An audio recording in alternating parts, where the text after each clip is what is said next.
A vast majority of consumers like to surf the internet when looking for a product or service. They do a lot of research. So a business or an organization wants to be there when a person does their research. And if it is not found online, that business or organization does not exist for them. The website is the first impression of a business or organization, and very much like a brick and mortar store. Can there be an online business without website? Yes. But how successful it would be? That is something to be found out. In fact, Google Places does allow you to register your business without having a website. But really, how would you allow your consumers to know about you, to visit you or surf you unless and until you have a website where they can find out about your services or about your product?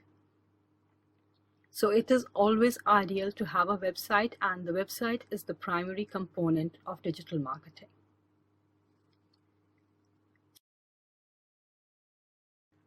What is a website?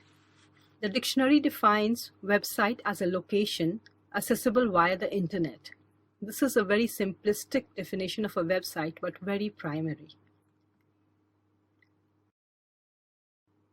The address of the location of a website is identified by what is called a Uniform Resource Locator, or URL. This is what you type in at the top of your browser when you wish to go to a website. It's also simply called the web address or the website address. The URL must be unique, like a house address, for the post to reach us. Let's examine a website address in detail. HTTPS or HTTP is the Hypertext Protocol, a language that browsers and computers talk to each other in. The S in the HTTP and the green lock symbol indicates that it's a secure website in terms of transaction and information.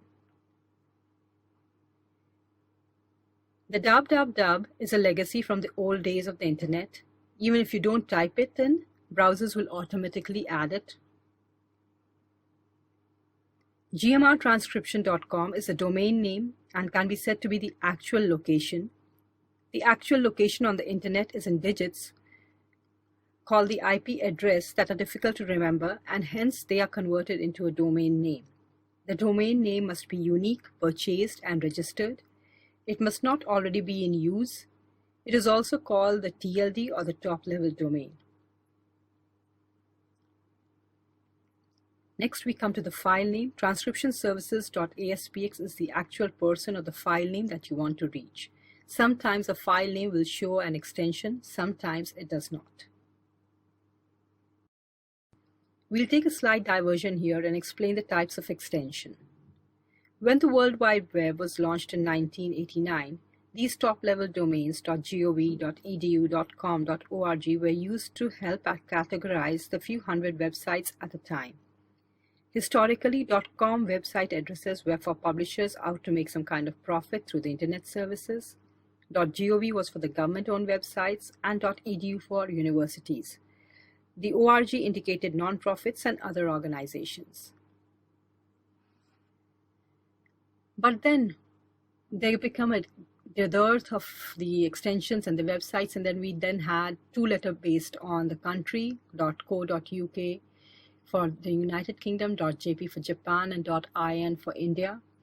Then again we had a four-letter extension based on the type, .shop, .info, .tv. So these are some of the types of extensions that you often see on the internet. So now coming back to the URL, transcription services is the actual person or the file name that you want to reach. The site files are what your visitors and potential customers actually see when going to the site, such as your products or services. The site file names are the same as any other file that you would normally use, like a .jpg, .photograph, .mp3 music file. Though website files are also .php, .html. So it depends upon the kind of software or hardware that you're using. How does a website work? There are three basic parts to your website. The domain name that needs to be registered and be unique.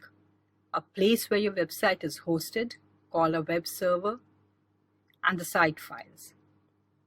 When a person searches for your website, the request is processed by their ISP, Internet Service Provider, to the address that you just typed in the browser. That address is usually located on a server, and websites are generally hosted on a web server. Based on the script, the information requested is processed and sent in a format that browsers can understand and display to the user. What the user sees is called front end, and what the server does is called back end. There are several programming languages out there like PHP, Java, ASP.NET, but the protocol to break down the information is same.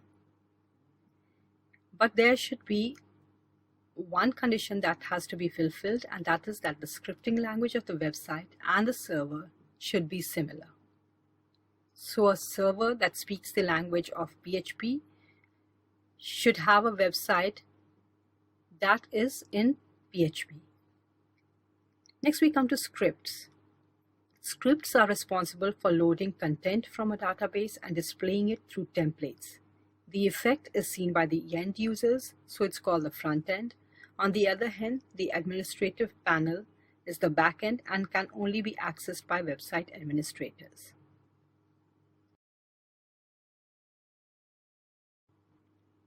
There are different classifications for website. They can be classified based on functionality, based on technology, and based on the user experience. Based on functionality, websites can be divided into the classification of information, contact and lead based, small business, e-commerce, and many others, but these are the most common functionalities. One of the reasons for dividing a website or categorizing it into function based on functionality is that the kind of website that we create depends upon the kind of website or the service or the product or the information that we are providing. For example, Wikipedia has a website structure that is entirely different from an e-commerce website or a website that sells something. Technology is now focused on content management systems and networks. There is open source technology or SaaS or as a system, software as a system.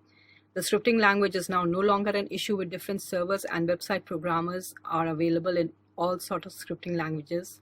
However, it's the use of CMS that has changed the way businesses earlier worked with the website. So we have a lot of, we have the CMS and we have a lot of content management systems working on different kind of scripting languages and platforms. And so when we are creating a website, we would like to know what kind of CMS system is good for us to use. And based on that, we decide what technology to use. So CMS is something completely new, and it is responsible for the revolutionary use of digital marketing as a channel, because it makes it so easy. You can do the editorial workflow, have different levels of approval, different people can add different concepts to the website, and there is an interactive user face, usually browser face, that doesn't require, most importantly, technical knowledge of the web or some language like HTML or CSS to create content. So that makes it much more easier for a business, and therefore the rise of CMS is very important in a website design concept.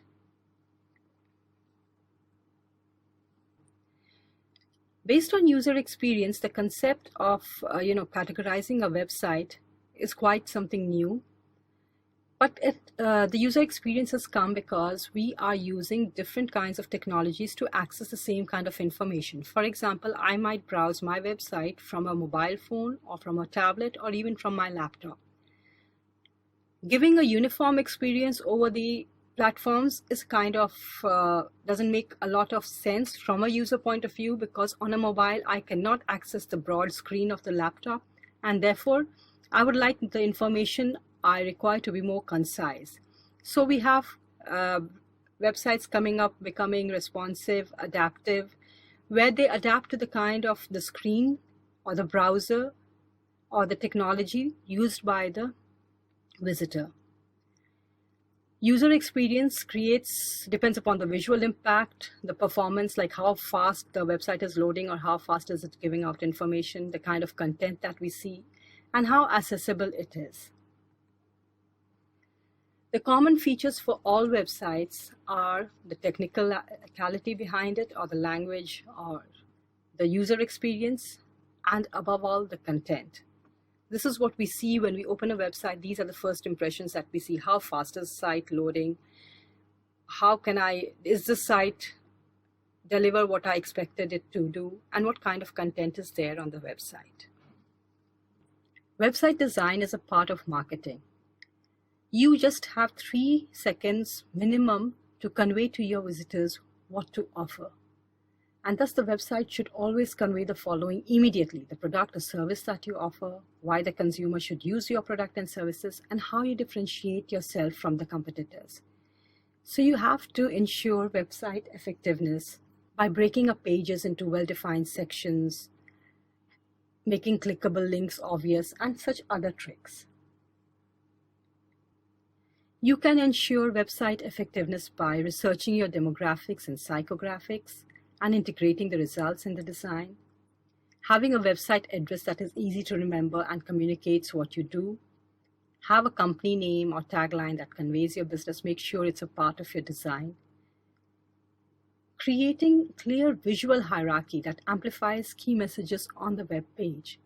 For example, a beauty site targeting women between the age of 22 to 35, we think of things like peach or golden might be the color that appeals to them. Or for men, we try black and gray, colors like that. So these are all a part of marketing because they're sending messages about you being who you are. Break up the pages into well-defined sections so that information is very easy to find, and consumers scan the website. They don't read a website or a web page. So always try and make your pages scannable by using bullets.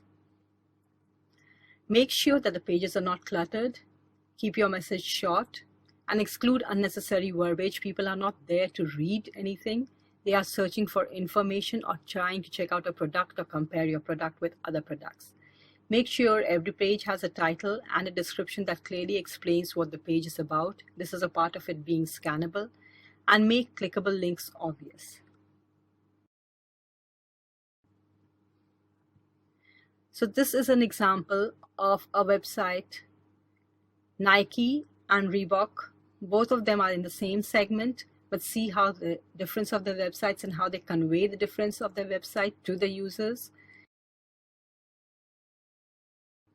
Once you have created the website, how do you measure the success of the website? On what parameters? They could be the number of page views on your website, the time a visitor spends on your website, how many visitors come to your website and leave immediately. That's called the bounce rate. The bounce rate of a website should normally be low. And how many conversions are you getting through the website? These are some of the website KPIs that you need to keep on monitoring so that you can improve your website and give your visitors a better experience, or even try and improve your content if visitors are coming and leaving the site immediately, or if you're not getting enough conversions. So in summary, websites are rated on design, usability, creativity, and content. These all are unconsciousness rateability that we do when we see a website or when we open a website. So make sure that your websites speak the same language as your business objective. Make sure you have a design that's attractive, yet information is easy to find. It is creative. It has content that is relevant to what the users chose to visit the website for. And always use technology to give the best user experience to a visitor.